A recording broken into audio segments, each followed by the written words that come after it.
Now we're going to cover the left, right, and mono channels. Let's go back to the console and take a look. Here on the right side of the console, you'll see that I have the left channel selected and we have the master overview. In the top left, we have the compressor, which is actually engaged and we can see signal is being routed. To the right of that, we have the direct in as well as the mute status. Below that, we have any of the safes from automation recall. Next, we have the bus trim, and as you can see by the gain control knob that I am padding this channel down a little bit, and it is actually linked to the right channel as well. To the left, you'll see that the insert button is also engaged, and if you remember, I do have a hardware inserted on this channel. Below that, we have the EQ. The EQ is engaged, but in the EQ window that we have below, we don't have any visual representation because I'm actually using a graphic EQ on this channel. Below that, we have our sends overview for matrix 1 through 8, where we can select 9 through 16 or 17 through 24. And last, we have our fader and master assignments window. Because we have our fader actually on the hardware surface, we don't need any visual representation here. Here, we're in our configuration overview window. As we see, we have the destination of the left output coming out of my DL451 located in front of house on output 1. If we also select the drop-down, we notice that I am actually multi-assigning these outputs. The reason for this is I actually have output 1 going out on the analog outputs as well as the AES EBU outputs. And it's also going out of my outputs on stage. If we click the destination button, this is going to bring up the patching window to allow us to patch in any more additional outputs.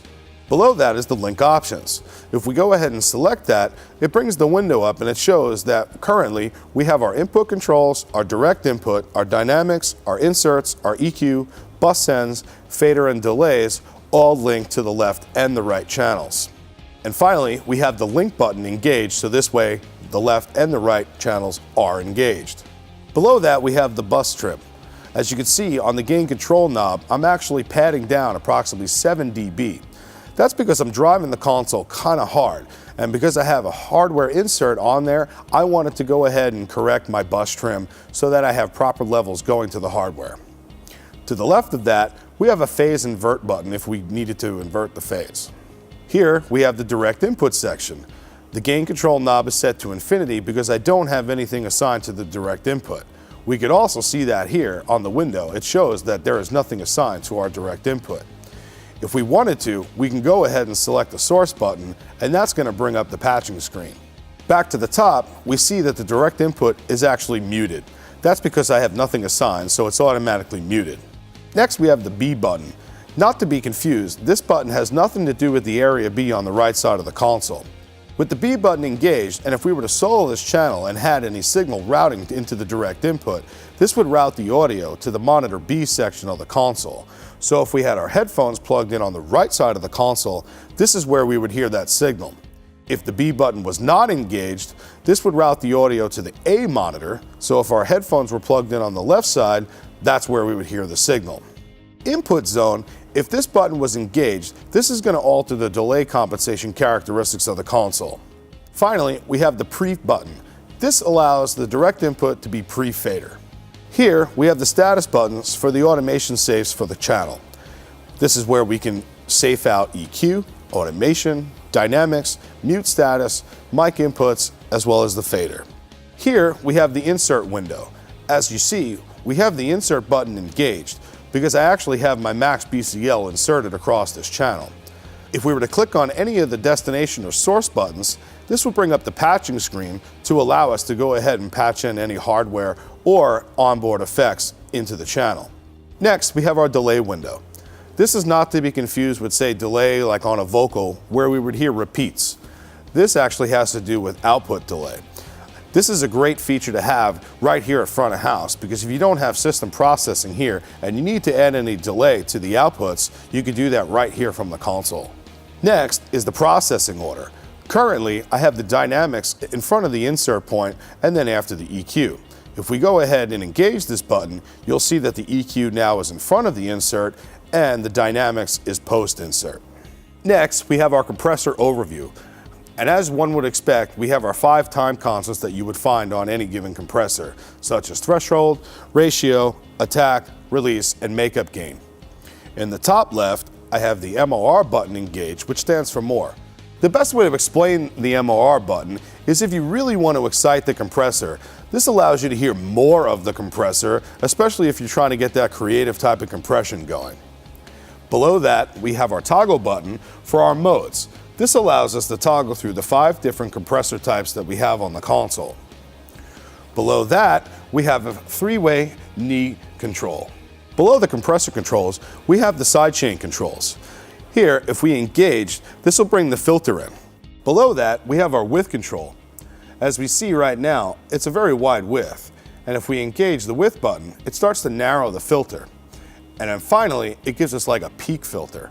Next to that is the menu button. By engaging the menu button, this is going to bring up the patching screen, so if we wanted to sidechain in any channels, we can go ahead and do that from here.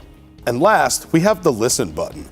This allows us to listen into the sidechain frequency as we sweep to find the frequency that we're looking for. And just so you know, with the listen button engaged, this is going to route the audio to the A monitor bus. Here, we see that the compressor is patched internally, so any signal that's going to the left and right is what's going to be affecting the compressor. If we engage the source button, again, the patching screen comes up and we can go ahead and patch in any other channels into the sidechain. Down on the bottom, we're giving our gain reduction meters. As you can see, I have a very small amount of gain reduction happening on this channel. Below that, you can actually see signal is passing through the channel in the compressor. Here, we're in the EQ overview screen. If you notice, we have a 6-band fully parametric EQ on this channel.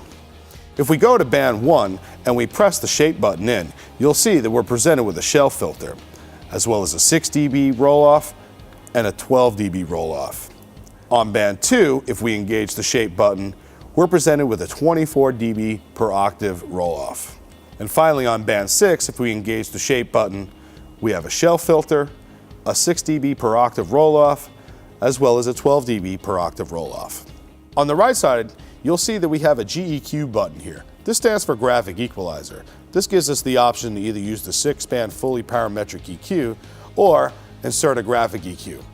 I like the graphic EQ, so I'm going to go ahead and engage this button. As you see now, the graphic EQ is inserted on the channel. If you remember in the earlier videos with the advanced mixing navigation buttons, if I have this graphic EQ button engaged, I now have full control of the graphic equalizer where my VCAs would be. And I can toggle either to the left or to the right to go ahead and find the frequencies that I want to control. Here we have the Sends overview. And if you notice, we just have our matrix only in this window.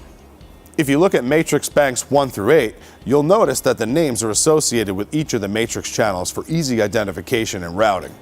If we want to go to matrix 9 through 16, we can scroll by 8 by engaging this button.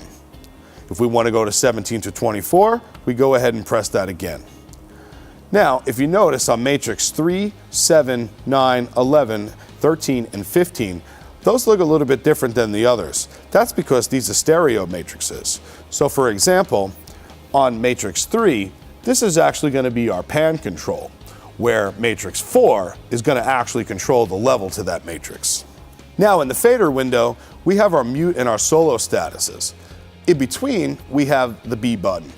Just so you know, this button is not to be confused with the area B on the right side of the console. What this button actually does is if you engage the solo button, any signal is going to be routed to the monitor B bus. So if we have our headphones plugged into the right side of the console, this is where we're going to be able to monitor that audio.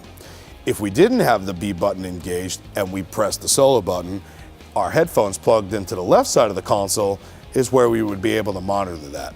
The same goes with the monitor meters. If we have the B button engaged, we're going to see metering on the monitor B portion of the console.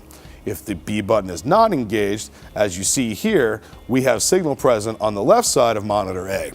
Below that, we have a visual fader representation. Of course, we actually have our main left and rights right on the console control surface, and as we make any changes, the visual representation of the fader is also going to change. To the left of that, we have our VCA and pop group assignments. So if this channel was associated with any VCAs or pop groups, we would have a green indication light that they're assigned.